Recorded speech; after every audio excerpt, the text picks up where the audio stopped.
स्वागत है आपका मैकेनिकल एजुकेशनल फोरम में। आशा है आप सभी बहुत अच्छे होंगे। तो आज हम लॉ और स्टैटिक फ्रिक्शन पढ़ेंगे, है ना। इस जो टॉपिक है इसमें हम जानेंगे कि आपका फ्रिक्शन का इक्वेशन क्या है, फ्रिक्शन का लॉ क्या है और उसका कॉन्सेप्ट क्या है। ठीक है, तो चलिए स्टार्ट करते हैं, है ना। फ्रिक्शन पर मेरा ऑलरेडी वीडियो आया है बहुत सारा, तो उसको आप जरूर देख लीजिएगा इंजीनियरिंग मैकेनिक्स के प्लेलिस्ट में जाके। अब हम लॉ ऑफ स्टैटिक फ्रिक्शन को पढ़ते हैं। तो जो पहला जो पॉइंट है ना इसमें वो ये है कि आपका जो फ्रिक्शन फोर्स होता है वो डायरेक्टली प्रोपोर्शनल होता है नॉर्मल रिएक्शन के। स्मॉल एफ आपका फ्रिक्शनल फोर्स है, एन है आपका नॉर्मल रिएक्शन।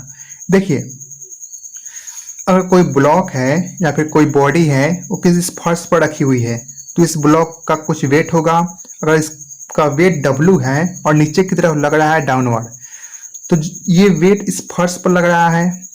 अगर इसका कुछ वेट है और इस पर रखा हुआ है तो इस पर कुछ वेट लगा रहा है, तो इसको एक नॉर्मल रिएक्शन मिलेगा। न्यूटन के थर्ड लॉ के अनुसार अगर ये वेट इस पे आ रहा है तो इसको एक नॉर्मल रिएक्शन मिलेगा ऊपर की तरफ अपोजिट डायरेक्शन में।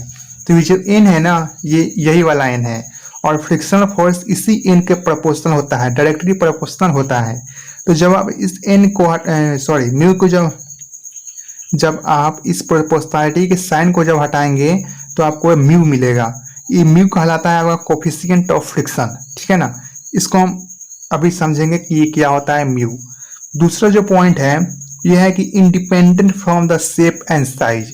फ्रिक्शनल फोर्स आपका इस बात पर निर्भर नहीं करता है कि आपका जो बॉडी है ना उस बॉडी का शेप क्या है और साइज क्या है, ये इस बात पर नहीं निर्भर करता है।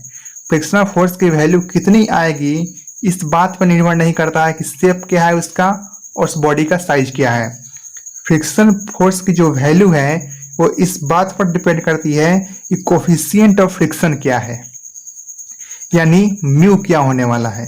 देखिए, अगर कोई बॉडी है तो इसका सरफेस है ये, इस बॉडी का सरफेस है ये यहाँ पे, और ये आपका फर्श है तो फर्श का सरफेस है, यानी दो सरफेस एक दूसरे कांटेक्ट में है। तो इनके बीच में फ्रिक्शन क्या है ना, इसके बीच में दोनों सरफेस के बीच में फ्रिक्शन क्या है, ये म्यू उसी को मेजर करता है। ठीक है, म्यू मेजर करता है दोनों सरफेस के बीच के फ्रिक्शन को। तो अगर म्यू की वैल्यू ज़्यादा हो रही है तो फ्रिक्शनल फोर्स की वैल्यू भी ज़्यादा होगी। अगर म्यू की वैल्यू कम है तो फ्रिक्शनल फोर्स की वैल्यू भी कम होगी। ठीक है ना, वीडियो साफ आ रही है? हाँ ठीक है। तो ये म्यू दो सरफेस के बीच के फ्रिक्शनल फोर्स को मेजर करता है। देखिए, कोई भी बॉडी आपकी 100% स्मूथ नहीं होती है।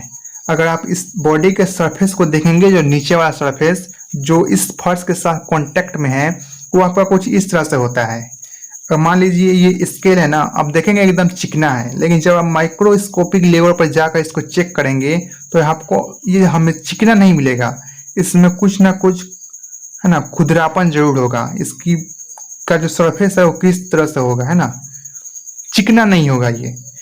ठीक उसी तरह इसका फर्श भी इस तरह से चिकना होगा।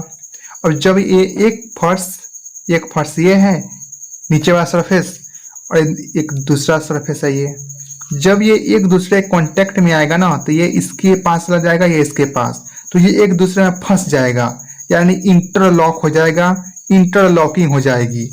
तो फ्रिक्शन जो आता है ना इसी इंटरलॉकिंग की वजह से आता है। अब मान लीजिए कि इस बॉडी का सरफेस ये था, ये दोनों जब पास में है तो एक दूसरे में फंस गया। तो जब आप फोर्स लगाएंगे तो ये मोशन नहीं करेगा, है ना, ये इस तरफ नहीं जाएगा। इस डायरेक्शन में आप फोर्स लगाएंगे तो ये नहीं जाएगा क्योंकि ये तो फंस गया है। तो फ्रिक्शन फोर्स आ रहा है, फ्रिक्शन फोर्स आ रहा है ना, तो म्यू जो है ना यही बात करता है कि सरफेस का नेचर किस तरह से है।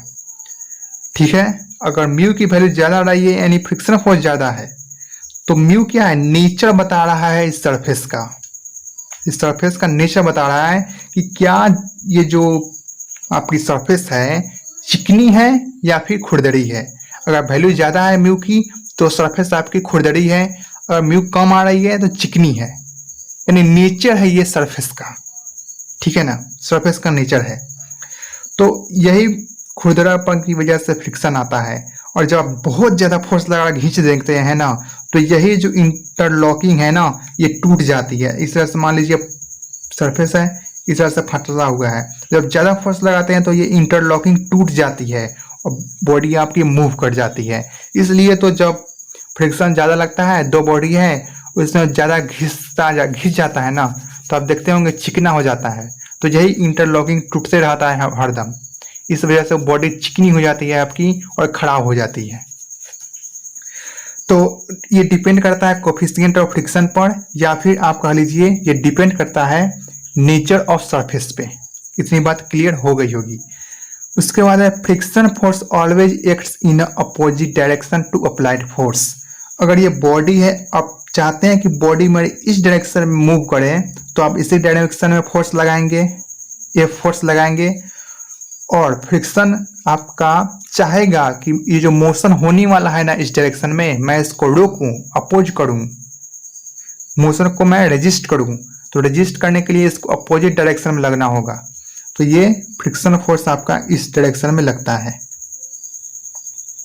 ठीक है, तो यही लिखा हुआ है कि friction force always acts in opposite to applied force.